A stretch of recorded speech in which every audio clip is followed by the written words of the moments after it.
Hi all, welcome to Ernest academy and big learning app.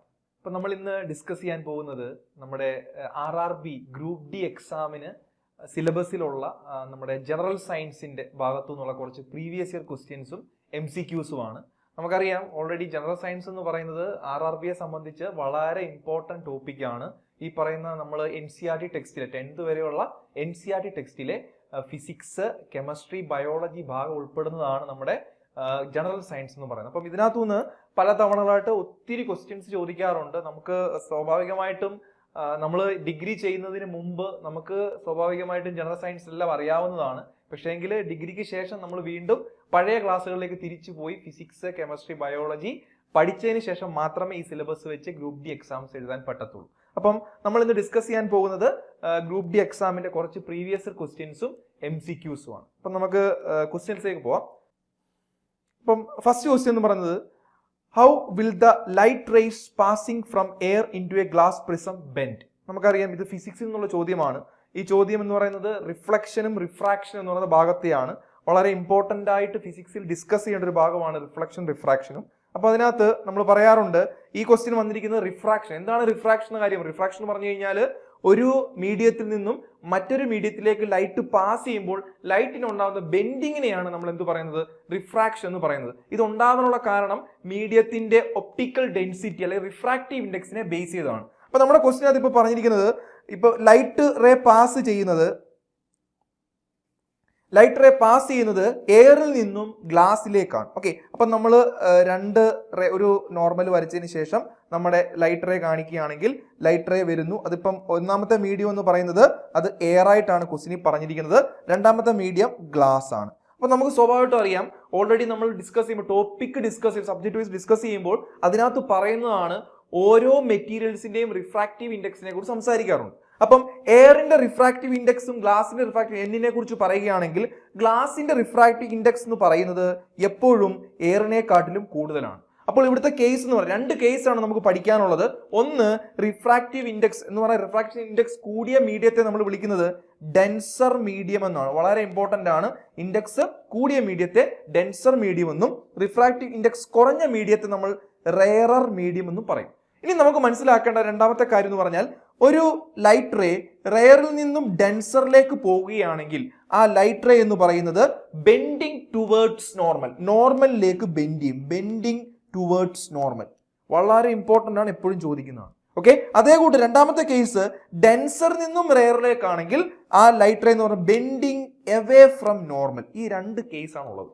Okay, ഇനി നമ്മുടെ ക്വസ്റ്റ്യനിലേക്ക് വരാം. ക്വസ്റ്റ്യനിൽ പറഞ്ഞിരിക്കുന്നു ലൈറ്റ് റേ എന്ന് പറയുന്നത് എയറിൽ നിന്നും ഗ്ലാസിലേക്കാണ് പാസ് ചെയ്യുന്നത്. അപ്പോൾ നമുക്ക് മനസ്സിലാക്കാം ഏതിനാണ് റിഫ്രാക്റ്റീവ് ഇൻഡെക്സ് കൂടുതൽ. ഓൾറെഡി നമ്മൾ പറഞ്ഞു എയറിന് N കുറവാണ് എന്തിനെ അപേക്ഷിച്ച്?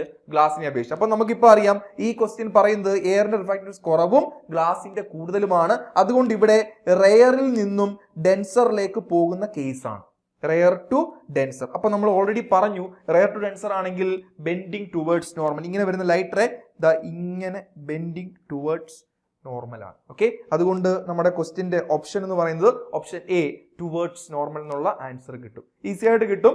ഇത് ഓൾറെഡി നമുക്കറിയാം ഓപ്ഷൻ കാണുമ്പം രണ്ട് ഓപ്ഷനേ വരത്തുള്ളൂ. ഒന്ന് ടുവേർഡ്സ് നോർമലും എവേ ഫ്രം നോർമലും. അത് കഴിഞ്ഞ് ബോത്ത് എ ആൻഡ് ബിയും നൺ ഓഫ് ദീസും ആണ് പറഞ്ഞിരിക്കുന്നത്. ഈ രണ്ടെണ്ണത്തിൽ നമ്മൾ അങ്ങോട്ട് കൺഫ്യൂഷൻ ആകും. അപ്പോൾ കറക്റ്റ് ആയിട്ട് അറിഞ്ഞിരിക്കണം, റെയർ ടു ഡെൻസർ ആണെങ്കിൽ ബെൻഡിങ് ടുവേർഡ്സ് നോർമലും, ഡെൻസർ ടു റെയർ ആണെങ്കിൽ ബെൻഡിങ് എവേ ഫ്രം നോർമലുമാണ്. സിമ്പിൾ ആയിട്ട് കിട്ടുന്നതാണ്, പക്ഷേ അതിന്റെ ബേസിക്സ് അറിയത്തില്ലെങ്കിൽ പറ്റൂല. അപ്പൊ റിഫ്രാക്ഷൻ എന്നുള്ള ചോദ്യമാണ് നമ്മളിപ്പോൾ കണ്ടത്. ക്ലിയർ ആണല്ലോ? നെക്സ്റ്റ് ക്വസ്റ്റ്യനിലേക്ക് പോവുകയാണ്. Calculate the molecular mass of HNO3. Chemistry എന്നുള്ള ചോദ്യമാണ്. HNO3യുടെ മോളിക്കുലാർ മാസിനെ കുറിച്ചാണ് പറയുന്നത്. HNO3 എന്ന് പറയുമ്പോൾ നമുക്കറിയാം 3 എലമെന്റ് വരുന്നതാണ്, അല്ലെ 3 ഗ്യാസ് വരുന്നത്, ഹൈഡ്രജൻ, നൈട്രജൻ, ഓക്സിജൻ. അപ്പം ഈ HNO3 ഗ്യാസിന്റെ മോളിക്കുലാർ മാസ് കാണാനാണ്. സിമ്പിൾ ക്വസ്റ്റ്യൻ ആണ്. കാരണം നമ്മൾ ഇപ്പോൾ ഹൈഡ്രജന്റെ മോളിക്കുലാർ മാസ് നമ്മൾ സെപ്പറേറ്റ് ആയിട്ട് കണ്ടു കഴിഞ്ഞാൽ ഹൈഡ്രജന്റെ അറ്റോമിക് എന്ന് പറയുന്നത് 1 ആണ്. 1 ഇൻറ്റു എത്ര കമ്പോണന്റ് ഉണ്ട്? 1. സോ ഇസ് ഈക്വൽ ടു 1 എന്ന് കിട്ടും. ദെൻ നൈട്രജനെ സംബന്ധിച്ച് പറയുകയാണെങ്കിൽ നൈട്രജന്റെ 14 ആണ്. then into 1. Atomic mass 14 ആണ്, into 1 ചെയ്താൽ 14 ആൻസർ ആയിട്ട് കിട്ടും. then ഓക്സിജന്റെ ആണ്. ഓക്സിജന്റെ കാര്യം പറയണം. ഓക്സിജന്റെ അറ്റോമിക് മാസ് പറയുവാണെങ്കിൽ 16 ആണ്, ബട്ട് 3 ഉണ്ട്.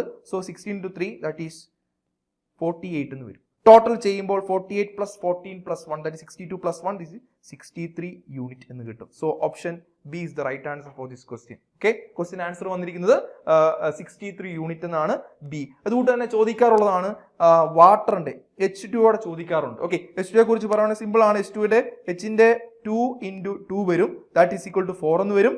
ഓക്സിജന്റെ വരുന്നത് 16 × 1 എന്ന് വരും. ഓൾറെഡി നോക്കുമ്പോൾ കാണാൻ പറ്റും നമുക്ക് 20 എന്ന് കിട്ടും. ഈസി ആയിട്ട് കിട്ടുന്ന ആൻസറേ ഉള്ളൂ. വാട്ടറിന്റെ സാധാരണയായിട്ട് ചോദിക്കാറുണ്ട്. ഇപ്പോൾ ക്വസ്റ്റ്യൻ ചോദിക്കുന്നത് HNO3 ആണ്. ക്ലിയർ ആണല്ലോ? നെക്സ്റ്റ് ക്വസ്റ്റ്യനിലേക്ക് പോവാം. In which of the following defects of the human eye the image is formed behind the retina? ഈ ചോദ്യത്തെക്കുറിച്ച് പറയുവാണ്. ഈ ചോദ്യം ബയോളജിയുടെ ഭാഗത്തു നിന്നുള്ളതാണ്. അതുകൊണ്ട് തന്നെ ഫിസിക്സിന്റെ എന്ന് വേണമെങ്കിൽ പറയാം. കാരണം നമ്മൾ മുമ്പേ ഡിസ്കസ് ചെയ്ത റിഫ്ലക്ഷൻ എന്ന് പറയുന്നത്, റിഫ്ലക്ഷൻ ആൻഡ് റിഫ്രാക്ഷൻ, ആ പ്രോസസ് ആ ടോപ്പിക്കിന്റെ അണ്ടറിൽ വരാവുന്നതാണ്.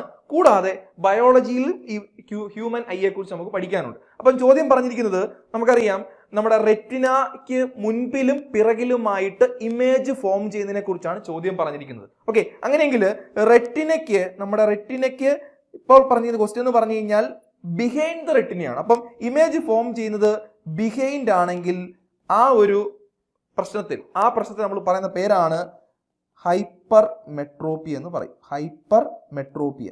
ഓക്കെ, വളരെ ഇമ്പോർട്ടന്റ് ആണ്, ചോദിച്ചിട്ടുള്ളതാണ് ഹൈപ്പർ മെട്രോപ്പിയ. ഈ ഹൈപ്പർ മെട്രോപ്പിയെ തന്നെ വിളിക്കുന്ന മറ്റൊരു പേരാണ് ലോങ് സൈറ്റ്നസ് എന്ന് പറയും. Okay, long sightness. എന്തോ ലോങ് സൈറ്റ്നസ് എന്ന് പറഞ്ഞു കഴിഞ്ഞാൽ അടുത്തുള്ള വസ്തുക്കളെ കാണാൻ കഴിയാത്ത അവസ്ഥയാണ്. അടുത്തുള്ള വസ്തുക്കളെ നമുക്ക് കാണാൻ കഴിയില്ല. ഇത് സോൾവ് ചെയ്യാൻ വേണ്ടി സൊല്യൂഷനായിട്ട് നമ്മൾ ഉപയോഗിക്കുന്ന ലെൻസ് ഏതെന്ന് ചോദിക്കാറുണ്ട്. ഓൾറെഡി ഈ ക്വസ്റ്റ്യൻ എന്ന് പറഞ്ഞു കഴിഞ്ഞാൽ എന്താണ് റെറ്റിനയ്ക്ക് പിറകിലാണ് ഇമേജ് ഫോം ചെയ്യുന്നതെങ്കിൽ അതിനെ നമ്മൾ എന്ത് വിളിക്കുമെന്നാണ്. ഓൾറെഡി ഞാൻ ആൻസർ പറഞ്ഞു കഴിഞ്ഞു. ഹൈപ്പർ മെട്രോപ്പിയ, ഓപ്ഷൻ ബി ആണ് ആൻസർ ആയിട്ട് വരുന്നത്. ഞാൻ അതിനെ കൂടുതലായിട്ട് പറഞ്ഞതേ ഉള്ളൂ. ഇത് പലപ്പോഴായിട്ട് ചോദിച്ചിട്ടുണ്ട്.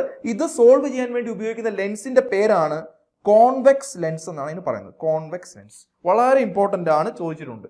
ഇതേ കൂട്ട് തന്നെ ഇനിയും രണ്ടാമത്തെ വേറൊരു കാര്യമുള്ളത്, റെറ്റിനയ്ക്ക് മുൻപിലാണ് നമ്മുടെ ഇമേജ് ഫോം ചെയ്യുന്നതെങ്കിൽ, മുൻപിലാണെങ്കിൽ നമ്മൾ അതിനെ വിളിക്കുന്നത് മയോപ്പിയ എന്ന് വിളിക്കും. ഓക്കെ, അതിനെ വിളിക്കുന്ന മറ്റൊരു പേരാണ് ഷോർട്ട് സൈറ്റ്നസ് എന്ന് പറയും. ഷോർട്ട് സൈറ്റ്നസ് എന്താ അതെന്ന് പറഞ്ഞു കഴിഞ്ഞാൽ, മുമ്പേ ഉള്ളത് അടുത്തുള്ള വസ്തുവിനെ കാണാൻ പറ്റത്തില്ലെങ്കിൽ അകലെയുള്ള വസ്തുക്കളെ കാണാൻ പറ്റാത്ത അവസ്ഥയാണ് നമ്മൾ എന്ത് വിളിക്കുന്നത്, മയോപ്പിയ എന്ന് വിളിക്കുന്നത്. ഇത് സോൾവ് ചെയ്യാൻ വേണ്ടിയുള്ള ലെൻസിനെ, സൊല്യൂഷൻ ആയിട്ടുള്ള ലെൻസാണ് കോൺകേവ് ലെൻസ് എന്ന് പറയും. ഈ രണ്ട് കാര്യങ്ങളും ഇമ്പോർട്ടന്റ് ആയിട്ട് നോക്കിക്കോണം. കാരണം ഇത് പലപ്പോഴായിട്ട് ചോദിച്ചിട്ടുള്ളതാണ്. ഇത് ഫിസിക്സിന്റെ ഭാഗത്ത് ലെൻസിന്റെ ഭാഗം വരും. അതാണ് പറഞ്ഞത്, ഫിസിക്സിന്റെ ഭാഗത്ത് ലെൻസിന്റെ ഭാഗത്തും ഡിസ്കസ് ചെയ്യുന്നുണ്ട്, ബയോളജിയിലും ഡിസ്കസ് ചെയ്യുന്നുണ്ട്. അപ്പൊ നമ്മുടെ ക്വസ്റ്റ്യന്റെ ആൻസർ എന്ന് പറഞ്ഞു കഴിഞ്ഞാൽ ഇമേജ് ഫോം ചെയ്യുന്നത് റെറ്റിനയ്ക്ക് ബിഹൈൻഡ് ആണെങ്കിൽ it is known as hypermetropia. Okay ആണ്, ഓപ്ഷൻ ബി ആണ് നമുക്ക് ആൻസർ ആയിട്ട് കിട്ടിയത്. നെക്സ്റ്റ് ക്വസ്റ്റ്യനിലേക്ക് പോവാം. Question number 4. In a convex lens, when the object is at infinity, then the position of image is. നമ്മൾ റിഫ്ലക്ഷനും റിഫ്രാക്ഷനും പഠിക്കുമ്പോൾ മിററും പഠിക്കാനുണ്ട്, ലെൻസും പഠിക്കാനുണ്ട്. അപ്പം ഈ ക്വസ്റ്റ്യൻ വന്നിരിക്കുന്നത് കോൺവെക്സ് ലെൻസിനെ സംബന്ധിച്ചാണ്. ഓക്കെ, ലെൻസിനെ കുറിച്ച് പറയുവാണെങ്കിൽ ലെൻസിന്റെ കാര്യം, നമുക്ക് കോൺവെക്സ് ലെൻസിന് 6 കേസസ് ആണ് ഉള്ളത്. അതുകൊണ്ട് തന്നെ കോൺകേവ് ലെൻസ് ഉണ്ട്, അതിന് നമുക്ക് 2 കേസ് ഉണ്ട്. മിക്കപ്പോഴും RRB SSC എക്സാമിനൊക്കെ ചോദിക്കുമ്പോൾ ഈ പറയുന്ന 6 കേസ് അല്ലെങ്കിൽ കോൺവെക്സ് ലെൻസ് ആണ് കൂടുതലായിട്ട് ചോദിക്കുന്നത്. എന്തുകൊണ്ടെന്നാൽ കോൺവെക്സ് ലെൻസിലെ 6 കേസ് വരുമ്പോൾ നമുക്ക് കൺഫ്യൂഷൻ അടിക്കും. അപ്പം കോൺവെക്സ് ലെൻസ്, ഞാനിപ്പോൾ ഒരു കോൺവെക്സ് ലെൻസ് കാണിക്കുവാണെങ്കിൽ നമുക്ക് ഇങ്ങനെ ഒരു കോൺവെക്സ് ലെൻസ് കാണിക്കാം. ഇതാണ് പ്രിൻസിപ്പൽ ആക്സിസ്, ഇതാണ് ഒപ്റ്റിക്കൽ സെന്റർ, ഇവിടെ F1 എന്ന് പറയുന്ന ഫോക്കസ്, ഇത് centre of curvature 2F1, then തൊട്ടിപ്പുറത്ത് F2, ദെൻ റൈറ്റ് സൈഡിൽ 2F2. ഇതാണ് നമ്മൾ ശരിക്കും പറഞ്ഞ ലെൻസിന്റെ കൺസെപ്റ്റ്. അപ്പം ഇപ്പൊ പറയുന്ന കോൺവെക്സ് ലെൻസ് ആണ് ഞാൻ ഈ കാണിച്ചിരിക്കുന്നത്. നമുക്ക് എളുപ്പവും പഠിക്കാൻ വേണ്ടി ഒരു കേസ് ഉണ്ട്. നമുക്കറിയാം 6 കേസ് എന്ന് പറയുന്നത്, ഒന്ന് ഒബ്ജക്റ്റ് ഇരിക്കുന്നത് അറ്റ് ഇൻഫിനിറ്റി, അതിനെ ഞാൻ എ എന്ന് വിളിക്കുകയാണ്. ദെൻ രണ്ടാമത്തെ കേസ് എന്ന് പറഞ്ഞാൽ ഒബ്ജക്റ്റ് ബിയോണ്ട് 2F1, ബി എന്ന് വിളിക്കുന്നു. ദെൻ അറ്റ് 2F1, അത് സി എന്ന് വിളിക്കുന്നു. In between 2F1 and F1, അത് ഞാൻ ഡി എന്ന് വിളിക്കുന്നു. ദെൻ ലാസ്റ്റ് വൺ എന്തുവാ, അറ്റ് F1. ഇങ്ങനെ 5 കേസാണ്, 5 അടുത്താണ് എനിക്ക് ഒബ്ജക്റ്റ് വെക്കാൻ പറ്റുന്നത്. ഒബ്ജക്റ്റ് വെച്ച പൊസിഷനാണ് ഞാൻ ABCD എന്ന് പറഞ്ഞ് കാണിച്ച്. ഇത് വെച്ച് നമുക്ക് എന്ത് കിട്ടും, എപ്പോഴും ഒരു ഇമേജ് ഫോം ചെയ്യും. ഇനി ഓർത്തോണം, അത് ഇമേജ് എവിടെയെന്ന് കണ്ടുപിടിക്കാൻ നമുക്ക് കേസസ് പറയുമ്പോൾ ടാബുല കോളം പഠിക്കാൻ വളരെ ബുദ്ധിമുട്ടാണ്. അങ്ങനെ ഉള്ളപ്പോൾ നമുക്ക് ഈ ഡയഗ്രാം വെച്ച് സിമ്പിൾ ആയിട്ട് സോൾവ് ചെയ്യും. അപ്പോൾ ഇവിടെ എ എന്ന് പറയുന്ന പോയിന്റ് കിട്ടുവാണ് നമ്മൾ നേരെ ചെയ്യേണ്ട കാര്യം. ഇനി ഇമേജ് കിട്ടുന്ന പോയിന്റ്സ് ആണ് ഞാൻ കാണിക്കുന്നത്. ദാ ഇവിടെ എ എന്ന് കൊടുക്കുന്നു, ഇൻ ബിറ്റ്വീൻ ആയിട്ട് ബി എന്ന് കൊടുക്കുന്നു, ദെൻ 2F2 ഞാൻ സി എന്ന് കൊടുക്കുന്നു, then 2F2 beyond 2F2 D എന്ന് കൊടുക്കുന്നു, ലാസ്റ്റ് പോയിന്റ് ഇ എന്ന് കൊടുക്കുന്നു. ഇതെല്ലാം ഞാൻ ഡാഷ് എന്ന് കാണിക്കണം, കാരണം ഇമേജ് എല്ലാം നമ്മൾ ഡാഷ് ആയിട്ടാണ് കാണിക്കുന്നത്. അപ്പൊ നമുക്കിപ്പോൾ മനസ്സിലാക്കേണ്ട കാര്യം എന്ന് പറഞ്ഞാൽ എയിലാണ് ഒബ്ജക്റ്റ് വെക്കുന്നത് എന്ന് പറഞ്ഞാൽ അറ്റ് ഇൻഫിനിറ്റി ഞാൻ പോയിന്റ് കൊടുത്തു എയിലാണെങ്കിൽ ഇമേജ് എനിക്ക് എ ഡാഷ് കിട്ടണം. അത് എവിടെയാണ് ഞാൻ എ ഡാഷ് മാർക്ക് ചെയ്തിരിക്കുന്നത്? At F2. ഓക്കെ, അപ്പോൾ ചോദ്യം എന്തുവാ? When the object is at infinity. നമ്മുടെ ചോദ്യം ഇൻഫിനിറ്റി എയിലാണ്, അപ്പോൾ എവിടെയാണ് ഇമേജ് ഫോം ചെയ്തത്? At focus. അപ്പം നമ്മുടെ അറ്റ് F2 എന്നുള്ളതാണ് ഈ ഓപ്ഷൻ എന്ന് പറയുന്നത്. ഓക്കെ, ഇനിയും അഥവാ നിങ്ങളോട് ചോദിക്കുന്നത് അറ്റ് 2F ആണ് ഒബ്ജക്റ്റ് വെച്ചിരുന്നെങ്കിൽ നോക്കണം. അപ്പൊ സി എന്ന് പറഞ്ഞ പോയിന്റ് കണ്ടോ, സി. ഓക്കെ, സിയിലാണ് വെക്കുന്നതെങ്കിൽ എവിടെ സി ഡാഷ് കിട്ടുന്നത്? അത് ഇപ്പുറത്തെ 2F2 തന്നെ കിട്ടും. അപ്പൊ സി ഡാഷ്. ഇങ്ങനെയാണ് നമുക്ക് സിമ്പിൾ ആയിട്ട് എളുപ്പം സോൾവ് ചെയ്യാൻ പറ്റുന്ന മെത്തേഡാണ് ഞാനിപ്പോൾ പറഞ്ഞത്. അങ്ങനെ കോൺവെക്സ് ലെൻസിന്റെ കേസ് ഇങ്ങനെ നമുക്ക് ഈസി ആയിട്ട് സോൾവ് ചെയ്യാൻ പറ്റും. അപ്പൊ നമ്മുടെ ക്വസ്റ്റിന് ചോദിച്ചത് ഒബ്ജക്റ്റ് ഇൻഫിനിറ്റിയിലാണെങ്കിൽ ഇമേജ് എവിടെ ഫോം ചെയ്യുന്നതാണ്? ഇമേജ് അറ്റ് F2 ഫോം ചെയ്യും. ഈസി ആയിട്ട് കിട്ടുന്നേ ഉള്ളൂ. ഈ ഡയഗ്രാം ഓർത്തിരുന്നാൽ നമുക്ക് മനസ്സിലാക്കി എടുക്കാൻ പറ്റും. ക്ലിയർ ആണ്? നെക്സ്റ്റ് ക്വസ്റ്റിനിലേക്ക് പോവുകയാണ്. 5th question. Which of the following pair of position of object, position of image, size of image is not correct for concave mirror? പറഞ്ഞിരിക്കുന്ന ക്വസ്റ്റ്യൻ ഒന്ന് കേൾക്കണം. പൊസിഷൻ ഓഫ് ഒബ്ജക്റ്റ് പറഞ്ഞിട്ടുണ്ട്, പൊസിഷൻ ഓഫ് ഇമേജ് പറഞ്ഞിട്ടുണ്ട്, size of image. ഈ 3 കാര്യങ്ങൾ പറഞ്ഞിരിക്കുവാണ്. ഇതിനകത്ത് correct ആയിട്ട് not correct എന്ന് പ്രത്യേകം നോട്ട് കറക്റ്റ് കോൺകേവ് മിററിന്റെ കേസിൽ കറക്റ്റ് ആയിട്ട് വരാത്ത ഓപ്ഷൻ ഏതെന്നാണ് ചോദ്യം. അപ്പൊ നമ്മൾ വീണ്ടും തൊട്ടു മുമ്പിൽ പറഞ്ഞ ലെൻസിനെ കുറിച്ചാണ്, ഇപ്പോൾ പറയുന്നത് മിററിനെ കുറിച്ചാണ്. അപ്പൊ മിററിനെ കുറിച്ചും ഞാൻ ഇപ്പോൾ പറഞ്ഞ കൂട്ടൊരു കൺസെപ്റ്റ് ഉണ്ട്. ഒരു കോൺകേവ് മിററാണ് ഞാൻ ഈ കാണിച്ചിരിക്കുന്നത്. ഇതിന് പ്രിൻസിപ്പൽ ആക്സ് കാണിച്ചു, ഇത് അതിന്റെ പോളാണ്, ദെൻ ഫോക്കസ് ആണ്, ദെൻ സെന്റർ ഓഫ് കർവേച്ചർ ആണ്. Okay, clear? അങ്ങനെയെങ്കിൽ നമുക്ക് ഇതിനകത്തും ഈ പറഞ്ഞ കേസുകൾ ഈസി ആയിട്ട് വരച്ച് കാണിക്കാൻ പറ്റും. കാണിക്കുമ്പോൾ നമ്മൾ ശ്രദ്ധിക്കേണ്ടത് ഒബ്ജക്റ്റ് ഇരിക്കുന്നത് ഇൻഫിനിറ്റി, ഞാൻ എ എന്ന് കൊടുത്തു. ദെൻ അടുത്തത് ബിയോണ്ട് സി, അത് ബി എന്ന് കൊടുത്തു. അറ്റ് സിയിലാണെങ്കിൽ ഞാൻ സി എന്ന് കൊടുത്തു. Then in between C and F D എന്ന് കൊടുത്തു. അറ്റ് എഫിനെ ഞാൻ ഇ എന്ന് കൊടുത്തു. 3, 4, 5 പോയിന്റ് 5 കേസ് വന്നു. നമ്മൾ ഇതാണ് ഒബ്ജക്റ്റ് ഇരിക്കുന്നത്. മിററിന്റെ കേസിൽ ഇമേജ് വരയ്ക്കുമ്പോൾ നമ്മൾ നേരെ തിരിച്ചെഴുതണം. എങ്ങനെയാ? ഇവിടെ എ ഡാഷ്, ഇവിടെ ബി ഡാഷ്, ഇവിടെ C dash, D dash, E dash. അപ്പോൾ വരയ്ക്കുമ്പോൾ നോക്കിക്കോണം, ഇത് എക്ക് നേരെ ഓപ്പോസിറ്റ് ഇ ഡാഷ്, ബിക്ക് നേരെ ഓപ്പോസിറ്റ് ഡി ഡാഷ്, സിക്ക് നേരെ ഓപ്പോസിറ്റ് സി തന്നെ, ഡിക്ക് നേരെ ഓപ്പോസിറ്റ് ബി ഡാഷ്, ദെൻ ഇക്ക് നേരെ ഓപ്പോസിറ്റ് എ ഡാഷ്. ഇനി ചോദ്യത്തിലേക്ക് വരാം. ചോദ്യം എന്ത് പറഞ്ഞിരിക്കുന്നത്? ഈ പറഞ്ഞ which of the following pair of position of object നോക്കണം. ഒബ്ജക്റ്റ് പൊസിഷനും പൊസിഷൻ ഓഫ് ഇമേജ് അത് നോക്കിയാൽ മതി, വേറെ നമ്മൾ നോക്കണ്ടല്ലോ. നോക്കൂ, അറ്റ് എഫിൽ നോക്കൂ, അറ്റ് എഫിൽ വെക്കുമ്പോൾ നമ്മുടെ ഇ എന്ന് പറയുന്ന പോയിന്റ് അല്ലേ, ഇയിൽ വെക്കുമ്പോൾ നമുക്ക് ഇമേജ് കിട്ടുന്നത് അറ്റ് ഇൻഫിനിറ്റി. അത് കറക്റ്റ് ആണ്. Okay, then between C and F, സിക്കും എഫിനും ഇടയ്ക്ക്, സിക്കും എഫിന് എന്ന് പറഞ്ഞാൽ ഡി എന്ന് പറയുന്ന പോയിന്റ് ആണ്. ഡിയിൽ വെക്കുമ്പോൾ എവിടെ കിട്ടണം? Beyond C. ശരിയാണ്, ബിയോണ്ട് സി ആണ് ഡി ഡാഷ് വരുന്നത്. Then third one beyond C. Beyond C എന്ന് പറയുന്നത് നമ്മുടെ ബി എന്ന് പറയുന്ന പോയിന്റ് അല്ലേ, വെക്കുമ്പോൾ നോക്കണം, ബി വെക്കുമ്പോൾ ബി ഡാഷ് എവിടെ കിട്ടും? In between F and C. Okay, ഇനി അറ്റ് ഇൻഫിനിറ്റി, ഇൻഫിനിറ്റി എന്ന് പറയുമ്പോൾ ഏതാ പോയിന്റ്? എ. അറ്റ് ഇൻഫിനിറ്റി വെക്കുമ്പോൾ എ ഡാഷ് എവിടെ വരേണ്ടത്? ഫോക്കസിൽ വരണമെന്ന്. പക്ഷെ പറഞ്ഞിരിക്കുന്ന ഓപ്ഷൻ ഏതാ? അറ്റ് സി എന്നാണ്. So option D is wrong. Option D wrong ആണ്. അതുകൊണ്ട് നമ്മുടെ ക്വസ്റ്റ്യന്റെ ആൻസർ ഡി ആണ്. ഏതാണ്? നോട്ട് കറക്റ്റ് എന്നാണ് ചോദിച്ചത്. സോ ഓപ്ഷൻ ഡി ആണ് ആൻസർ. അപ്പം ഈ ഡയഗ്രം ഉണ്ടെങ്കിൽ നമുക്ക് ഈ പറയുന്ന കോൺകേവ് മിററിന്റെ കേസുകളെല്ലാം ഈസി ആയിട്ട് സോൾവ് ചെയ്യാൻ പറ്റും. ക്ലിയർ ആണ്? നെക്സ്റ്റ് ക്വസ്റ്റ്യനിലേക്ക് പോവാം. 6th question. The vitamin necessary four coagulation of blood is. നമുക്കറിയാം, നമ്മുടെ ബയോളജിയിൽ എപ്പോഴും ചോദിക്കുന്ന വിറ്റാമിൻസ്. അതിനകത്ത് ഓൾറെഡി കൊയാഗുലേഷന് വേണ്ടി ഉപയോഗിക്കുന്ന വിറ്റാമിൻ നമുക്കറിയാവുന്ന കാര്യമാണ്. വിറ്റാമിൻ കെ ആണ് വരുന്നത്. വിറ്റാമിൻ കെയുടെ പേരറിയാം, ഫിലോക്വിനോൺ എന്നാണ്. ശരിയാണ്, ഫിലോക്വിനോൺ. അതിനകത്ത് ഉപയോഗിക്കുന്ന പ്രോട്ടീൻ ഏതാണെന്ന് ചോദിക്കും കേട്ടോ. പ്രോട്ടീൻ ഏതാണെന്ന് ചോദിച്ചാൽ പ്രോട്ടീൻ, ഇതിനകത്ത് പ്രോട്ടീൻ ഏതാണെന്ന് വെച്ചാൽ ഇതിപ്പോൾ പറഞ്ഞത് വിറ്റാമിൻ ആണ്. പ്രോട്ടീൻ ഏതാണെന്ന് ചോദിച്ചാൽ ഫൈബ്രിനോജൻ എന്ന് പറയും കേട്ടോ. ഫൈബ്രിനോജൻ അല്ലെങ്കിൽ പ്രോത്രോംബിൻ എന്ന് പറയും. പ്രോത്രോംബിൻ അല്ലെങ്കിൽ ഫൈബ്രിനോജൻ പഠിച്ചോണം, ചോദിക്കുന്നതാണ്. ഫൈബ്രിനോജൻ അല്ലെങ്കിൽ പ്രോത്രോംബിൻ. ഇനി വിറ്റാമിൻ ബിയെ കുറിച്ച് പറയുവാണ്. വിറ്റാമിൻ ബിയുടെ പേര് അറിയാം, തയാമിൻ എന്നാണ് കേട്ടോ. തയാമിൻ. ഓക്കെ, ഇതുണ്ടാക്കുന്ന രോഗം എല്ലാവർക്കും അറിയാവുന്നതാണ്. ബെരിബെരി എന്ന് പറയുന്ന രോഗമാണ്. ബെരിബെരി ചോദിക്കുന്നതാണ്, ഡിസീസ് അത് ചോദിക്കാറുണ്ട്. ബെരിബെരി. ഇനി വിറ്റാമിൻ സിയെ കുറിച്ച് പറയുവാണെങ്കിൽ അത് അസ്കോർബിക് ആസിഡ് എന്നാണ്. Ascorbic acid. ഓക്കെ, വിറ്റാമിൻ സിയുടെ രോഗം സ്കർവി എന്ന് പറയുന്ന രോഗമാണ് അല്ലേ. സ്കർവി, നാവികരുടെ പ്ലേഗ് എന്നൊക്കെ അറിയപ്പെടുന്ന സ്കർവി. ഇനി വിറ്റാമിൻ ഇ ആണെങ്കിൽ അത് ടോക്കോഫിനോൾ ആണ്. ഓക്കെ, ടോക്കോഫിനോൾ. വിറ്റാമിൻ ഇ എന്ന് പറയുന്നത് എപ്പോഴും ഓർത്തോണം, ബ്യൂട്ടി വിറ്റാമിൻ എന്നറിയപ്പെടുന്ന വിറ്റാമിൻ ആണ് ഏത്? Vitamin E. വളരെ ഇമ്പോർട്ടൻ്റ് ആണ് ഈ പറഞ്ഞതെല്ലാം. പലപ്പോഴും പ്രീവിയസ് ഇയർ ചോദിച്ചിട്ടുള്ളതാണ്. നമ്മുടെ വിറ്റാമിൻ ബി തയാമിൻ എന്നറിയപ്പെടും. അത് ബെരിബെരിയാണ് ഡിസീസ്. വിറ്റാമിൻ സി എന്ന് പറഞ്ഞാൽ അസ്കോർബിക് ആസിഡ് ആണ്, സ്കർവിയാണ് രോഗം. വിറ്റാമിൻ കെ എന്തിനു വേണ്ടി ഉപയോഗിക്കുന്നു പറഞ്ഞാൽ വിറ്റാമിൻ കെയുടെ കുറവ് കൊണ്ടുണ്ടാവുന്നത് ബ്ലഡ് ക്ലോട്ട് ചെയ്യൂല, അതാണ് പ്രശ്നം. അപ്പം ചോദിച്ച ക്വസ്റ്റ്യൻ എന്ന് പറഞ്ഞാൽ കൊയാഗുലേഷൻ ഓഫ് ബ്ലഡിന് വേണ്ടി നമുക്ക് വേണ്ടത് വിറ്റാമിൻ കെ ആണ്. വിറ്റാമിൻ കെയുടെ പേര് ഓർത്തോണം, ഫിലോക്കിനോൺ ആണ്. ദെൻ വിറ്റാമിൻ ഇ എന്ന് പറയുന്നത് ടോക്കോഫിനോൾ ആണ്, വിച്ച് ഈസ് ബ്യൂട്ടി വിറ്റാമിൻ എന്ന് അറിയാറുണ്ട്. ഓക്കെ, അപ്പം നമുക്ക് നെക്സ്റ്റ് ക്വസ്റ്റ്യനിലേക്ക് പോവാം. 7th question, which of the following scale of temperature does not have negative value? വളരെ നല്ലൊരു ക്വസ്റ്റ്യൻ ആണ്. നമുക്കറിയാം, നമുക്ക് NCERT ടെക്സ്റ്റിൽ പഠിക്കാനുള്ളത് 3 സ്കെയിൽസ് ആണ്, ടെമ്പറേച്ചർ സ്കെയിൽസ് വരുന്നത്. അതിൽ ഒന്നാമത്തത് ഡിഗ്രി സെൽഷ്യസ് ആണ്, ദെൻ ഫാരൻഹീറ്റ് ആണ്, ദെൻ കെൽവിൻ ആണ്. ഓക്കെ, ഡിഗ്രി നമുക്ക് എപ്പോഴും ക്വസ്റ്റ്യൻസ് ഈ ഭാഗത്ത് ചോദിക്കുമ്പോൾ ഒന്നെങ്കിൽ കൺവേർഷൻ ചോദിക്കും. ഇപ്പം 25 ഡിഗ്രി എന്ന് പറഞ്ഞാൽ എത്ര കെൽവിൻ ആണ്, എത്ര ഫാരൻഹീറ്റ് ആണ്. അപ്പം നമുക്ക് ആദ്യം അറിയേണ്ടത് ഇതിന്റെ ആ കൺവേർഷൻ മെത്തേഡ് ആണ്. ആ ഇക്വേഷൻ എന്ന് പറഞ്ഞാൽ C/100 is equal to F minus 32/180 is equal to K minus 273 അല്ലെങ്കിൽ 273.15 എന്ന് പറയാം. 273 എടുത്താൽ മതി ബൈ 100 എന്നാണ് ഇക്വേഷൻ. ഈ ഇക്വേഷൻ വളരെ ഇമ്പോർട്ടന്റ് ആണ്, പലപ്പോഴായിട്ട് ചോദിച്ചിട്ട്. ഇപ്പൊ നമ്മൾ ചിലപ്പോൾ ചോദിക്കുന്നത് ബോയിലിംഗ് പോയിന്റ് ഓഫ് വാട്ടർ എത്രയാണ് കെൽവിന് അല്ലെങ്കിൽ ഫാരൻഹീറ്റ്. നമുക്കറിയാം ബോയിലിംഗ് പോയിന്റ് ഓഫ് വാട്ടർ അറിയാമായിരിക്കണം, വിച്ച് ഈസ് 100 ഡിഗ്രി സെൽഷ്യസ് ആണ്. അതനുസരിച്ച് നമുക്ക് ഈ ഇക്വേഷൻ സബ്സ്റ്റിറ്റ്യൂട്ട് ചെയ്യുമ്പോൾ ആൻസർ കിട്ടും. അതുകൊണ്ട് തന്നെ മെൽറ്റിംഗ് പോയിന്റ് ഓഫ് വാട്ടർ അതറിയാം 0 ഡിഗ്രി സെൽഷ്യസ് ആണ്. അത് കെൽവിനിലോ ഫാരൻഹീറ്റിലോ ചോദിക്കുവാണെങ്കിൽ ഈ ഇക്വേഷൻ സബ്സ്റ്റിറ്റ്യൂട്ട് ചെയ്ത് കഴിഞ്ഞാൽ നമുക്ക് ആൻസർ കിട്ടും. നമ്മുടെ ചോദ്യം ഇപ്പോഴത്തെ അതല്ല.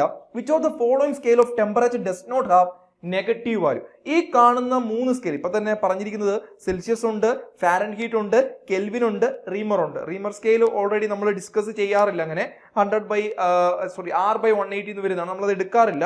അപ്പോട്ടെ, അപ്പൊ നമുക്കറിയേണ്ടത് ഈ കാണുന്നതിൽ ഈ തന്നിരിക്കുന്ന 4 സ്കെയിലിൽ ഏതാണ് നെഗറ്റീവ് വാല്യൂ വരാത്തത്? അത് അബ്സല്യൂട്ട് 0 എന്ന് പറഞ്ഞ ടെമ്പറേച്ചർ ഉണ്ട്. അബ്സല്യൂട്ട് സീറോ എല്ലാവർക്കും അറിയാവുന്നതാണ്. -273.15 ഡിഗ്രി സെൽഷ്യസ് ആണ്. ഓക്കെ, അത് ഫാരൻഹീറ്റ് പറയുവാണെങ്കിൽ -459.67 ഡിഗ്രി ഫാരൻഹീറ്റ് എന്നാണ്. ഇത് കെൽവിനി പറയുമ്പോൾ ഈ നമ്മളിപ്പോ കണ്ട കൺവേർഷൻ ഇക്വേഷനിൽ കൊടുക്കുവാണെങ്കിൽ കെൽവിനിൽ അത് 0 കെൽവിൻ എന്നാണ് കിട്ടുന്നത്. ഓക്കെ, അപ്പം ഓൾറെഡി നമുക്ക് യൂണിവേഴ്സിൽ പറ്റുന്ന ഏറ്റവും ലോ ടെമ്പറേച്ചർ ആണ് അബ്സല്യൂട്ട് 0 അല്ലെങ്കിൽ -273.15 എന്ന് പറയുന്നത്. ഓക്കെ, അതുവരെ കെൽവിനി പറയുമ്പോൾ എത്ര വരുന്നത്? 0 കെൽവിൻ ആണ്. ഇതിൽ നമുക്ക് സിമ്പിൾ ആയിട്ട് മനസ്സിലാക്കാം, കെൽവിൻ സ്കെയിൽ ഒരിക്കലും എന്തിൽ പോത്തില്ല? നെഗറ്റീവിൽ പോത്തില്ല. അതുകൊണ്ട് നമ്മുടെ ക്വസ്റ്റ്യന്റെ ആൻസർ ഓപ്ഷൻ സി കെൽവിൻ എന്നുള്ളതാണ്. സിമ്പിൾ ആയിട്ട് മനസ്സിലാക്കാനുള്ളതേ ഉള്ളൂ. ഇപ്പൊ ഇവിടെ ഞാൻ കാണിച്ചിരിക്കുന്നത് പല പ്രീവിയസ് ഇയർ ക്വസ്റ്റ്യൻ പേപ്പറിൽ കണ്ടിട്ടുള്ള കൺവേർഷൻ ഇക്വേഷനും ഉണ്ട്, ഇപ്പോഴത്തെ നമ്മുടെ ചോദ്യത്തിന്റെ ആൻസറും ഉണ്ട്. അപ്പോൾ നെഗറ്റീവ് വാല്യൂ ഇല്ലാത്ത സ്കെയിൽ ഏതാണെന്ന് ചോദിച്ചാൽ വിച്ച് ഈസ് കെൽവിൻ സ്കെയിൽ ആണ്. നെക്സ്റ്റ് ക്വസ്റ്റ്യനിലേക്ക് പോവാം. Question number 8. A train accelerates from rest to a speed of 90 km/h in 5 minutes. Assuming that the acceleration is uniform, the distance covered by the train in the same time will be. അപ്പം ചോദ്യം ഒരു numerical question ആണ്. പറഞ്ഞിരിക്കുന്നത് train, നമുക്ക് സ്വാഭാവികമായിട്ടും loss of motion പഠിക്കുമ്പോൾ 3 equation വരുന്നുണ്ട്. Okay, അപ്പം അതിൽ നിന്നുള്ള ക്വസ്റ്റ്യൻ ആണ്. ഓൾറെഡി ട്രെയിൻ എന്ന് പറയുന്നത് റെസ്റ്റിൽ നിന്നാണ്. അപ്പോൾ സ്വാഭാവികമായിട്ട് ഇനിഷ്യൽ വെലോസിറ്റി u = 0 ആണ്. ദെൻ അടുത്തത് ഫൈനൽ വെലോസിറ്റി എന്ന് പറയുന്നത് 90 km/h എന്ന് ക്വസ്റ്റ്യനിൽ പറഞ്ഞിട്ടുണ്ട്. km/h നമുക്ക് എന്താക്കണം? m/s ആക്കണം. അതിനുവേണ്ടി 90 × 5/18 ഇട്ട് മൾട്ടിപ്ലൈ ചെയ്താൽ മതി. ഓക്കെ, 18ഉം 90യുടെ പോയി കഴിയുമ്പോൾ 5 എന്ന് കിട്ടും. ദിസ് ഈസ് 25 m/s എന്ന് ഈസി ആയിട്ട് കിട്ടും. ഓക്കെ, ദെൻ അടുത്ത പറഞ്ഞിരിക്കുന്നത് assuming that the acceleration is uniform. വളരെ ഇമ്പോർട്ടന്റ് ആണ്. ഇവിടെ പറഞ്ഞിരിക്കുന്നു ആക്സിലറേഷൻ ഈസ് യൂണിഫോം. അപ്പോൾ ഇങ്ങനെയുള്ള ക്വസ്റ്റ്യൻ നമുക്ക് വേണമെങ്കിൽ ലോസ് ഓഫ് മോഷനിലെ ഇക്വേഷൻസ് വെച്ച് ചെയ്യാൻ പറ്റും. v - u = at എന്നുള്ള ഇക്വേഷനും s = ut + ½ at² എന്നുള്ള ഇക്വേഷൻ വെച്ച് വേണം സോൾവ് ചെയ്യാം. അങ്ങനെ ചെയ്യാൻ പോകുമ്പോൾ കുറച്ച് നേരം നമുക്ക് ചെയ്യേണ്ടി വരും. എന്നാൽ ഇങ്ങനെ ആക്സലറേഷൻ യൂണിഫോം ആയിട്ടുള്ള കേസിൽ നമ്മളോട് ഈ പറയുന്ന ഡിസ്റ്റൻസ് s കാണാൻ പറഞ്ഞാൽ അത് യൂണിഫോം ആക്സലറേഷൻ ആണെങ്കിൽ ഡയറക്റ്റ് ഒരു ഇക്വേഷൻ ഉണ്ട്. s = ½ × u + v × t എന്ന് പറയുന്ന ഇക്വേഷൻ. ഓക്കെ, ഇത് വേണമെങ്കിൽ നമുക്ക് ലോസ് ഓഫ് മോഷൻ ഇക്വേഷൻ വെച്ച് ചെയ്യാം. ഇത് ഡയറക്റ്റ് കൊടുക്കുവാണെങ്കിൽ നമുക്ക് ആൻസർ കിട്ടും. ഇപ്പൊ ഇവിടെ ദാറ്റ് ഈസ് ഹാഫ് ഇൻറ്റു, കാരണം ലോസ് ഓഫ് മോഷൻ ഉപയോഗിക്കുമ്പോൾ ഇവിടെ നമ്മൾ ചെയ്യുവാണെങ്കിൽ നമുക്ക് ആക്സലറേഷൻ കണ്ടുപിടിക്കേണ്ടി വരും എത്രയെന്ന്. ഇവിടെ കണ്ടുപിടിക്കേണ്ട ആവശ്യമില്ല. ഇക്വേഷൻ അപ്ലൈ ചെയ്യുവാണെങ്കിൽ യു എന്ന് പറഞ്ഞാൽ 0 ആണ്, 0 പ്ലസ് വി എന്ന് പറഞ്ഞാൽ നമുക്ക് 25 എന്ന് കിട്ടിയിട്ടുണ്ട്, ഇൻറ്റു ടൈം നോക്കുവാണെങ്കിൽ ടൈം പറഞ്ഞിരിക്കുന്ന 5 മിനിറ്റ്സ് എന്നാണ്, നമ്മൾ സെക്കൻഡ് ആക്കണം. അപ്പൊ 5 × 60 എന്ന് വരും, വിച്ച് ഈസ് 300 സെക്കൻഡ് എന്നാണ്. സോ 300. സ്വാഭാവികമായിട്ട് ഇത് ചെയ്യുമ്പോൾ നമുക്ക് കിട്ടുന്നത് 300 × 25/2 എന്ന് വരും, വിച്ച് ഈസ് 3750 മീറ്റർ എന്ന് വരും. 3750 മീറ്റർ. പക്ഷെ ഓപ്ഷൻ വന്നിരിക്കുന്ന കിലോമീറ്റർ ആണ്. സോ കിലോമീറ്റർ പറയുമ്പോൾ 3.75 കിലോമീറ്റർ എന്ന് പറയാം. സോ ഓപ്ഷൻ ഡി ആണ് നമുക്ക് ഈ ക്വസ്റ്റ്യന്റെ ആൻസർ ആയിട്ട് കിട്ടുന്നത്, 3.75 കിലോമീറ്റർ എന്നുള്ള ആൻസർ. ക്ലിയർ ആണ്, ഈസി ആയിട്ട് ചെയ്യാം. ഇത് ഞാൻ ചെയ്യാം, ഈ ക്വസ്റ്റ്യൻ ഉപയോഗിക്കാൻ കാരണം യൂണിഫോം ആക്സിലറേഷൻ ആയതുകൊണ്ടാണ്. Okay, then 9th question, an ideal gas at 27 degrees Celsius is heated at constant pressure until the volume of this gas doubles. എന്ത് സംഭവിക്കണം? ഒരു ഗ്യാസ് ഉണ്ട്, അത് 1 എന്ന് പറഞ്ഞ പൊസിഷനിൽ ഇരിക്കുന്നു, 27 ഡിഗ്രി സെൽഷ്യസിലാണ് ഇരിക്കുന്നത്. ഓക്കെ, അത് കോൺസ്റ്റന്റ് പ്രഷറിൽ ഞാൻ എങ്ങോട്ടേക്ക് പോകുന്നു? 2 എന്ന് പറഞ്ഞ പൊസിഷനിലേക്ക് പോകുന്നു. ഇനിഷ്യലിൽ വോളിയം V1 ആണെങ്കിൽ 2 എത്തിയപ്പോൾ V2 എന്ന് പറയുന്നത് until the volume of this gas doubles. V2 എന്തായി? 2V1 ആയി. Okay, then the final temperature T2 എത്രയാണ് എന്നാണ് ചോദ്യം. T1 തന്നിട്ടുണ്ട്, T2 എത്രയെന്നാണ് ചോദ്യം. ഈസി ആയിട്ട് ചെയ്യാം. നമുക്കറിയാം PV = nRT എന്നതാണ് ഐഡിയൽ ഗ്യാസ് ഇക്വേഷൻ. ഇവിടെ നോക്കുമ്പോൾ nR ഓൾറെഡി കോൺസ്റ്റന്റ് ആണ്. ഈ ക്വസ്റ്റിനിൽ പറഞ്ഞിരിക്കുന്നു എന്തും കൂടി കോൺസ്റ്റന്റ് ആണ്, കോൺസ്റ്റന്റ് പ്രഷർ എന്ന് പറഞ്ഞിട്ടുണ്ട്. കോൺസ്റ്റന്റ് പ്രഷർ P കോൺസ്റ്റന്റ് ആവും. അപ്പോൾ ബാക്കിയുള്ളത് V is directly proportional to T എന്ന് വരും. That is V/T = constant. ഇതാണ് നമ്മുടെ ഇവിടുത്തെ ഇക്വേഷൻ. അല്ലെങ്കിൽ ഓർത്തോണം, കോൺസ്റ്റന്റ് പ്രഷറിന്റെ ഇക്വേഷൻ ഏതാണെന്ന് ചോദിച്ചാൽ V/T = കോൺസ്റ്റന്റ്. ഇനി നമുക്ക് ഈ പ്രോസസ് അപ്ലൈ ചെയ്യാം. ദാറ്റ് ഈസ് V1/T1 = V2/T2 എന്ന് എഴുതാം. ഓക്കെ, അങ്ങനെയെങ്കിൽ ഇവിടെ ഒന്നും T2 കാണാൻ വേണ്ടി വളരെ എളുപ്പമാണ്. T2 = എന്ത് വരും? T1 × V2/V1 എന്ന് എഴുതാം. ഓക്കെ, T1ന്റെ വാല്യൂ നമുക്ക് 27 ഡിഗ്രി സെൽഷ്യസ് തന്നിട്ടുണ്ട്. 27 ഡിഗ്രി സെൽഷ്യസിനെ നമ്മൾ കെൽവിനോട്ട് മാറ്റുവാണെങ്കിൽ 300 എന്നാണ് അല്ലേ. 300 × V2 വാല്യൂ എന്ന് പറഞ്ഞാൽ 2V1/V1 വരും. V1 ഉം V1 ഉം ക്യാൻസൽ ആക്കാം. സോ 300 × 2 ദാറ്റ് ഈസ് 600 കെൽവിൻ എന്ന ആൻസർ കിട്ടി. പക്ഷെ ഓപ്ഷനിൽ 600 കെൽവിൻ ഇല്ല. അതിൽ എന്ത് വേണം? ഡിഗ്രി സെൽഷ്യസ് വരണം. അപ്പൊ 600 കെൽവിനെ ഡിഗ്രി സെൽഷ്യസ് ആകാൻ -273 ചെയ്യുക. Answer will be 327 degree Celsius. Option B is the right answer for this question. ശരിയാണ്, 327 ഡിഗ്രി അല്ലെങ്കിൽ 600 കെൽവിൻ ആണ് ആൻസർ ആയിട്ട് വരുന്നത്. ഇത് കോൺസ്റ്റന്റ് പ്രഷർ ആണ്. ഇതുകൂട്ട് തെർമോഡൈനാമിക്സിൽ കോൺസ്റ്റന്റ് വോളിയം പ്രോസസ് ഉണ്ട്, കോൺസ്റ്റന്റ് ടെമ്പറേച്ചർ പ്രോസസ് ഉണ്ട്, അഡയബാറ്റി പ്രോസസ് ഉണ്ട്, അങ്ങനെ പലതും ഉണ്ട്. ഇതിന്റെ എല്ലാം ഇക്വേഷൻസ് പഠിച്ചിട്ടുണ്ട്. കോൺസ്റ്റന്റ് ടെമ്പറേച്ചർ ആണെങ്കിൽ PV = കോൺസ്റ്റന്റ് എന്നാണ്. ഇപ്പൊ കോൺസ്റ്റന്റ് പ്രഷർ ആയിരുന്നു, V/T = കോൺസ്റ്റന്റ്. ഓക്കെ, അപ്പം ഈ ക്വസ്റ്റ്യൻ ആൻസർ 327 ഡിഗ്രി സെൽഷ്യസ് എന്ന് നമുക്ക് കിട്ടും. നെക്സ്റ്റ് ക്വസ്റ്റ്യനിലോട്ട് പോവാം. 10th question, how many electrons are in the outermost shell in all noble gases except helium? Helium ഒഴിച്ച് ബാക്കിയുള്ളവരുടെ അവസ്ഥയാണ് ചോദിച്ചിരിക്കുന്നത്. ഓക്കെ, സിമ്പിൾ ക്വസ്റ്റ്യൻ ആണ്. നമുക്കറിയാം ഹീലിയത്തിന്റെ അറ്റോമിക് നമ്പർ ഓൾറെഡി 2 ആണ്. സോ ഔട്ടർമോസ്റ്റിൽ 2 വരത്തുള്ളൂ. ഹീലിയം ഒഴിച്ചുള്ളതാണ്. ഹീലിയം ഒഴിച്ച് പറഞ്ഞാൽ നിയോൺ, ദെൻ ആർഗൺ. ഇവരുടെ കാര്യം പറഞ്ഞാൽ മതി കോമൺ ആയിട്ട്. നിയോണിന്റെ അറ്റോമിക് നമ്പർ 10 ആണ്, ആർഗന്റെ 18 ആണ്. 10നെ കുറിച്ച് പറയുവാണെങ്കിൽ ഷെല്ല് എഴുതുവാണെങ്കിൽ 2-8 എന്ന് എഴുതാം. ലാസ്റ്റ് വന്നിരിക്കുന്ന എത്ര? ഔട്ടർമോസ്റ്റിൽ 8. ഓക്കെ, ദെൻ ഒന്നുകൂടെ കൺഫേം ചെയ്യാൻ വേണ്ടി ആർഗന്റെ 18 ആണ്. സോ 2-8-8 അഗെയിൻ എന്തുവാ? 8. അപ്പൊ ഔട്ടർമോസ്റ്റിൽ എത്ര ഉണ്ട്? 8 ഉണ്ട്. പക്ഷേ നമ്മുടെ ഹീലിയത്തിന്റെ 2 ആണ്. ഹീലിയം ഒഴിച്ചിട്ടുള്ളതാണ് പറഞ്ഞിരിക്കുന്നത്. സോ 8 ആണ് നമുക്ക് ഔട്ടർമോസ്റ്റ് ഷെല്ലിൽ കിട്ടുന്നത്. Option D is the right answer for this question. Easy ആയിട്ട് കിട്ടും. ഇത് മിക്കപ്പോഴും ഷെല്ലിനെ ബേസ് ചെയ്ത് കെമിസ്ട്രി ക്വസ്റ്റ്യൻസ് വരാറുണ്ട്. അവിടെ നിന്നും കിട്ടുന്ന ഒരു ആൻസർ മാത്രമാണ് ഇത്. സിമ്പിൾ ആണ്. നെക്സ്റ്റ് ക്വസ്റ്റ്യനിലോട്ട് പോവാം.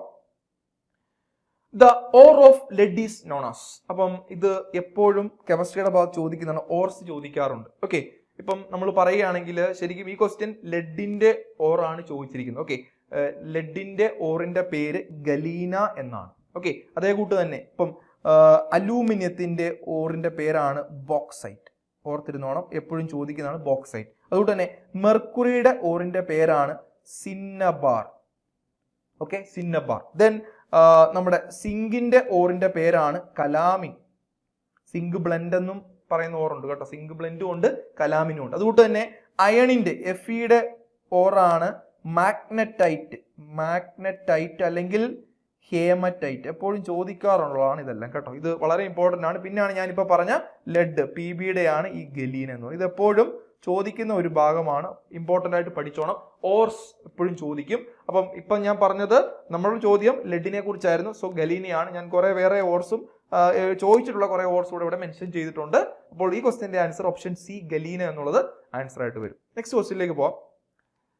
12th question. The weight of an object or person when measured on the surface of the earth is 60 Newton. പറഞ്ഞിരിക്കുന്നത് ഒരു ഒബ്ജക്റ്റിന്റെയോ ഒരാളുടെയോ വെയിറ്റ് എർത്തിൽ മെഷർ ചെയ്തപ്പോൾ എർത്തിലെ വെയിറ്റ് ആണ് പറഞ്ഞിരിക്കുന്നത് 60 ന്യൂട്ടൺ എന്നാവുന്നു. അങ്ങനെയെങ്കിൽ what will be its weight when measured on the surface of the moon? അങ്ങനെയെങ്കിൽ ഈ പറഞ്ഞ വസ്തുവിന്റെയോ വ്യക്തിയുടെയോ വെയിറ്റ് മൂണിൽ മെഷർ ചെയ്യുവാണെങ്കിൽ എത്രയായിരിക്കും എന്നാണ് ചോദ്യം. ഇവിടെ മനസ്സിലാക്കേണ്ട കാര്യം ഗ്രാവിറ്റേഷൻ എന്നുള്ള ചോദ്യമാണ്, നമുക്കറിയാവുന്ന കാര്യമാണ്. ഒരു വസ്തുവിന്റെ വെയിറ്റ് എർത്തിൽ WE ആണെങ്കിൽ അത് മൂണിൽ ചെല്ലുമ്പോൾ അത് 1/6 × WE ആയിരിക്കും. മൂണിലെ കാര്യമാണ് പറയണത്.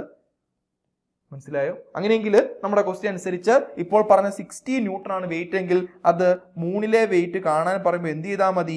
60/6 ചെയ്താൽ മതി, വിച്ച് ഈസ് 10 ന്യൂട്ടൺ എന്ന് കിട്ടും. Option A is the right answer. ശരിയാണ്. ഇത് വളരെ ഇമ്പോർട്ടൻറ്റ് സാധനമാണ്. നമ്മൾ മൂണിലെയും എർത്തിലെയും വെയിറ്റ് കമ്പാരിസൺ കേട്ടോ. 1/6 ആയിരിക്കും എവിടെ? മൂണിൽ. എർത്തിന്റെ വെയിറ്റിന്റെ 1/6 ആയിരിക്കും മൂണിൽ. അതുകൊണ്ട് ഈ ക്വസ്റ്റ്യന്റെ ആൻസർ ഓപ്ഷൻ എ 10 ന്യൂട്ടൺ എന്നുള്ളതാണ് നമുക്ക് ആൻസർ ആയിട്ട് കിട്ടുന്നത്. ക്ലിയർ ആണ്? Then 13th question. The density of silver is 10.8 × 10⁻³ kg/m³ and the density of water is 10⁻³ kg/m³. What is the relative density of silver? വളരെ സിമ്പിൾ ആയിട്ട് ചോദ്യമാണ്. റിലേറ്റീവ് ഡെൻസിറ്റി തന്നെയാണ് നമ്മൾ സ്പെസിഫിക് ഗ്രാവിറ്റി എന്ന് വിളിക്കാറുണ്ട്. ഓക്കെ, റിലേറ്റീവ് ഡെൻസിറ്റി എന്ന് പറഞ്ഞു കഴിഞ്ഞാൽ എന്തെങ്കിലും വസ്തുവിന്റെ ഡെൻസിറ്റിയെ with respect to standard fluid. Standard fluid എപ്പോഴും എന്തുവാ? വാട്ടർ ആണ്. അപ്പം എന്ത് ചെയ്താൽ മതി? ഡെൻസിറ്റി ഓഫ് ഏതാണോ ഫ്ലൂയിഡ്, ഇപ്പം നമ്മളോട് പറഞ്ഞിരിക്കുന്നത് സിൽവറിന്റെ കാര്യമാണ്. സിൽവറിന്റെ റിലേറ്റീവ് ഡെൻസിറ്റി കാണാൻ പറഞ്ഞാൽ ഡെൻസിറ്റി ഓഫ് സിൽവറിനെ നമ്മൾ എന്തുകൊണ്ട് ഡിവൈഡ് ചെയ്യണം? ഡെൻസിറ്റി ഓഫ് വാട്ടർ കൊണ്ട് ഡിവൈഡ് ചെയ്യണം. ഓക്കെ, ഡെൻസിറ്റി ഓഫ് സിൽവറിന്റെ വാല്യൂ നമുക്ക് കിട്ടിയിരിക്കുന്നത് 10.8 × 10⁻³ എന്നാണ്. ഡിവൈഡഡ് ബൈ വാട്ടറിന്റെ 10⁻³ ആണ്. ക്യാൻസൽ ചെയ്യുമ്പോൾ നമുക്ക് 10.8. ഓർത്തിരുന്നോണം, ഇപ്പോൾ ഓപ്ഷൻ നോക്കുമ്പോൾ എല്ലാം 10.8 ആണ്. നമുക്കറിയാം റിലേറ്റീവ് ഡെൻസിറ്റി അല്ലെങ്കിൽ സ്പെസിഫിക് ഗ്രാവിറ്റിക്ക് എന്തില്ല? യൂണിറ്റ് ഇല്ല. രണ്ട് യൂണിറ്റ് ക്യാൻസൽ ആയപ്പോൾ ഡെൻസിറ്റി അല്ലേ kg/m³ ക്യാൻസൽ ആയപ്പോൾ. So answer 10.8. Option C is the right answer for this question. Simple ആയിട്ട് ചെയ്യാവുന്ന ഒരു കൺസെപ്റ്റ് ആണ്, ഇക്വേഷൻ ആണ്, അറിയാമായിരിക്കണം. ഓക്കെ, നെക്സ്റ്റ് ക്വസ്റ്റ്യനിലേക്ക് പോവുകയാണ്. 14th question. The number of dash is equal to the difference between the mass number and the serial number of the atom. ഒരു ആറ്റത്തെ നമ്മൾ represent, ഒരു എലമെന്റ് റെപ്രസെന്റ് ചെയ്ത് XAZ എന്നാണ് അല്ലെ, അറിയാവുന്ന കാര്യമാണ്. എ എന്ന് പറഞ്ഞാൽ ഇവിടുത്തെ മാസ് നമ്പർ ആണ്. ഓക്കെ, ഇസഡ് എന്ന് പറഞ്ഞാൽ ഇവിടുത്തെ അറ്റോമിക് നമ്പർ ആണ്, അറിയാവുന്ന കാര്യമാണ്. അപ്പൊ ചോദിച്ചിരിക്കുന്നത് difference between the mass number and serial number. Serial number തന്നെയാണ് എന്ത്? Atomic number. അപ്പം മാസ് നമ്പർ എന്ന് പറഞ്ഞാൽ എന്താണ്? ഒരു ആറ്റത്തിന്റെ മാസ് നമ്പർ എന്ന് പറഞ്ഞു കഴിഞ്ഞാൽ അവിടുത്തെ പ്രോട്ടോണിന്റെയും ന്യൂട്രോണിന്റെയും ടോട്ടൽ സമ്മാണ്. ഓക്കെ, കൂടാതെ അവിടുത്തെ അറ്റോമിക് നമ്പർ എന്ന് പറഞ്ഞു കഴിഞ്ഞാൽ ഒരു ആറ്റത്തിന്റെ അറ്റോമിക് നമ്പർ എന്ന് പറഞ്ഞാൽ അവിടുത്തെ പ്രോട്ടോൺസിന്റെ നമ്പറാണ്. ഓക്കെ, അങ്ങനെയെങ്കിൽ ഇത് നമ്മൾ ഡിഫറൻസ് എന്തുവെന്ന് ചോദിച്ചാൽ മാസ് നമ്പറും അറ്റോമിക് നമ്പറും നമ്മൾ ഡിഫറൻസ് അല്ലെങ്കിൽ A - Z എന്ന് എഴുതാം അല്ലെ. A - Z എന്ന് പറഞ്ഞു കഴിഞ്ഞാൽ എന്ത് കിട്ടും? P + n - P ക്യാൻസൽ എന്ത് കിട്ടും? N. എന്ന് പറഞ്ഞാൽ എന്താ? Number of neutrons. Option C is the right answer for this question. അത് സിമ്പിൾ ആയിട്ട് എല്ലാവർക്കും അറിയാവുന്നതാണ്. മാസ് നമ്പറും അറ്റോമിക് നമ്പറും തമ്മിൽ ഡിഫറൻസ് എടുത്താൽ കിട്ടുന്നത് നമ്പർ ഓഫ് ന്യൂട്രോൺസ് ആയിരിക്കും എന്നുള്ള കാര്യം ക്ലിയർ ആണ്. നെക്സ്റ്റ് ക്വസ്റ്റ്യനിലേക്ക് പോവുകയാണ്. 15th question ആണ്. The second equation of motion shows the relation between position or location and പറഞ്ഞിരിക്കുന്ന ചോദ്യം മനസ്സിലാക്കണം, വളരെ നല്ലൊരു ചോദ്യമാണ്. നമുക്ക് 3 ലോസ് ഉണ്ട്. അതിലെ ഫസ്റ്റ് ഇക്വേഷൻ, ലോസ് ഓഫ് മോഷനിലെ ഫസ്റ്റ് ഇക്വേഷൻ എന്ന് പറയുന്നത് V = U + AT എന്നാവുന്നു. ഓക്കെ, സെക്കൻഡ് ഇക്വേഷൻ എന്ന് പറയുന്നത് S = UT + ½ AT² എന്നാവുന്നു. ദെൻ തേർഡ് ഇക്വേഷൻ എന്ന് പറയുന്നത് V² = U² + 2AS. ഈ 3 ഇക്വേഷൻ എല്ലാവർക്കും അറിയാവുന്നതാണ്. ചോദ്യം ചോദിച്ചിരിക്കുന്നത് സെക്കൻഡ് ഇക്വേഷനെ കുറിച്ചാണ്. ഓക്കെ, മോഷന്റെ സെക്കൻഡ് ഇക്വേഷൻ എന്ന് പറഞ്ഞാൽ എന്ത് തമ്മിലുള്ള റിലേഷൻ ആണ് കാണിക്കുന്നത് എന്നാണ് ചോദ്യം. അവർ പറഞ്ഞിട്ടുണ്ട് പൊസിഷനും വേറെന്തോ തമ്മിലുള്ളതാണെന്നാണ്. അപ്പൊ നമ്മൾ ഇങ്ങനെ ക്വസ്റ്റ്യൻ കിട്ടിക്കഴിഞ്ഞാൽ 3 ഇക്വേഷൻ 3 ലോസ് ഓഫ് ഇക്വേഷൻ വെച്ചും നമുക്ക് അതിന്റെ റിലേഷൻ പറയാൻ പറ്റും. എന്ന് ചോദിച്ചു കഴിഞ്ഞാൽ ഇപ്പൊ first equation v is equal to u plus at ആണല്ലോ. v എന്ന് പറയുന്നതാണ് ഫസ്റ്റ് ടേം ആണ്, ലാസ്റ്റ് ടേം എന്തുവാ t. അപ്പൊ ഇതും തമ്മിലുള്ള റിലേഷൻ ആയിരിക്കും വിയും ടിയും. v എന്ന് പറഞ്ഞാൽ എന്താ വെലോസിറ്റിയും, t എന്ന് പറഞ്ഞാൽ time. Okay, then second equation s is equal to ut plus half at square എന്നാണ്. s എന്ന് പറഞ്ഞാൽ എന്താണ് ലൊക്കേഷൻ അല്ലെങ്കിൽ പൊസിഷൻ ആണ്. s എന്ന് പറഞ്ഞാൽ പൊസിഷൻ അല്ലെങ്കിൽ ലൊക്കേഷൻ എന്നാണ്. അതും പിന്നെ എന്ത് തമ്മിലുള്ള ലാസ്റ്റ് ടൈം എന്തുവാ t, ടൈം ആണ്. അപ്പൊ ടൈം. അപ്പോൾ ഓൾറെഡി ഇപ്പോൾ ഇതിന്റെ ക്വസ്റ്റ്യൻ ആൻസർ കിട്ടി, എന്തുമായിരിക്കും ടൈം ആയിരിക്കും, ഓപ്ഷൻ ഡി ആണ്. ദെൻ തേർഡ് ഇക്വേഷൻ പറഞ്ഞേക്കാം. Third equation v square is equal to u square plus 2as എന്നാണ്. v ആണ് ഫസ്റ്റ് ടൈം, ലാസ്റ്റ് ടൈം എന്തുവാ s ആണ്. അപ്പൊ എന്തൊക്കെ തമ്മിലുള്ള വെലോസിറ്റിയും ലൊക്കേഷനും തമ്മിലുള്ളതാണ് തേർഡ് ഇക്വേഷൻ. അപ്പൊ ഈസി ആയിട്ട് മനസ്സിലാക്കാം. റിലേഷൻ പറയുമ്പോൾ ഫസ്റ്റ് ഇക്വേഷൻ ആണെങ്കിൽ വെലോസിറ്റിയും ടൈമും, സെക്കൻഡ് ആണെങ്കിൽ പൊസിഷൻ ഓർ ലൊക്കേഷനും ടൈമും, തേർഡ് ഇക്വേഷൻ ആണെങ്കിൽ വെലോസിറ്റിയും ലൊക്കേഷൻ. ഫസ്റ്റ് ടേമും ലാസ്റ്റ് ടേമും എടുത്തു കഴിഞ്ഞാൽ നമുക്ക് അങ്ങനെയുള്ള ക്വസ്റ്റ്യന്റെ റിലേഷൻസ് പെട്ടെന്ന് കണ്ടുപിടിക്കാൻ പറ്റും. അതുകൊണ്ട് സെക്കൻഡ് ഇക്വേഷൻ എന്ന് പറയുന്നത് ഡി ആണ് നമുക്ക് ആൻസർ ആയിട്ട് വരുന്നത്. സെക്കൻഡ് ഇക്വേഷൻ പൊസിഷനും ലൊക്കേഷൻ കൂടാതെ ടൈമും തമ്മിലുള്ള റിലേഷൻ ആണ് നമുക്ക് വരുന്നത്. ക്ലിയർ ആണ്? നമ്മുടെ ഏണസ്റ്റ് അക്കാദമിയിൽ നമ്മൾ ഓൾറെഡി RRB SSC എക്സാംസിന് വേണ്ടിയുള്ള സെൻട്രൽ ഗവൺമെന്റ് എക്സാംസിന് വേണ്ടിയുള്ള ഓഫ്ലൈൻ ക്ലാസ്സസ് സ്റ്റാർട്ട് ചെയ്തിട്ടുണ്ട്, ബാച്ച് സ്റ്റാർട്ട് ചെയ്തിട്ടുണ്ട്. വളരെ നല്ല രീതിയിൽ നമ്മുടെ subjects general science, reasoning, aptitude, mathematics എല്ലാം കവർ ചെയ്യുന്ന രീതിയിൽ എക്സാംസ് ഉൾപ്പെടെ ഓഫ്ലൈൻ ക്ലാസ്സുകൾ സ്റ്റാർട്ട് ചെയ്തിട്ടുണ്ട്. എല്ലാം സബ്ജക്ട് അല്ലെങ്കിൽ സിലബസ് ഓറിയന്റഡ് ആയിട്ടാണ് ക്ലാസ് പോകുന്നത്. അപ്പോൾ നമ്മുടെ ഈ ക്ലാസ്സുകളിലേക്ക് RRB SSC ക്ലാസ്സുകൾ, RRB SSC എക്സാമിന് ക്രാക്ക് ചെയ്യാൻ ആഗ്രഹിക്കുന്ന ഉദ്യോഗാർത്ഥികൾ ഈ പറയുന്ന കോഴ്സ് ചൂസ് ചെയ്ത് നന്നായിട്ട് പഠിക്കുക. എങ്കിൽ മാത്രമേ ഇങ്ങനെയുള്ള എക്സാംസ് ക്രാക്ക് ചെയ്യാൻ പറ്റത്തുള്ളൂ. അപ്പൊ അതിനുവേണ്ടി നമ്മൾ താഴെ കാണുന്ന ലിങ്കിലോ അല്ലെങ്കിൽ എന്തെങ്കിലും ഡൗട്ട്സ് ഉണ്ടെങ്കിൽ നമ്മുടെ താഴെ കാണുന്ന നമ്പറിൽ നമ്മുടെ ആപ്പിലേക്ക് അല്ലെങ്കിൽ നമ്മുടെ അക്കാദമിയിലേക്ക് കോൾ ചെയ്യുക. അതനുസരിച്ച് നമുക്ക് അതിന് സൊല്യൂഷൻ കണ്ടെത്താവുന്നതാണ്. അപ്പോൾ മാക്സിമം എഫേർട്ട് ഇട്ട് പഠിക്കുക. ഇപ്പോൾ പറഞ്ഞ കോഴ്സുകളൊക്കെ ജോയിൻ ചെയ്യാൻ പറ്റുമെങ്കിൽ ജോയിൻ ചെയ്യുക. എത്രയും എഫേർട്ട് കൊടുക്കാം അത്രയും കൊടുക്കുക, എങ്കിൽ മാത്രമേ ഇങ്ങനെയുള്ള എക്സാംസ് പാസ്സാകാൻ പറ്റത്തുള്ളൂ. അപ്പോൾ വീണ്ടും നല്ലൊരു വീഡിയോ ആയിട്ട് നമുക്ക് കാണാം. Thank you.